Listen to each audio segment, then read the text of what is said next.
B-type natriuretic peptide, or BNP, is a worthless test in the diagnosis and management of CHF.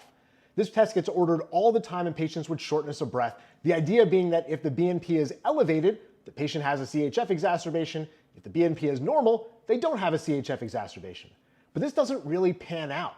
The way that the threshold for this test has been set, it has a very high sensitivity and a poor specificity, which means that if you get a positive BNP, it doesn't necessarily mean that you're dealing with a CHF exacerbation. The best data tells us that the BNP doesn't perform better than our clinical gestalt. If you are sure that the patient has a CHF exacerbation, the BNP is going to agree. If you're sure the patient doesn't have a CHF exacerbation, the BNP level is going to agree.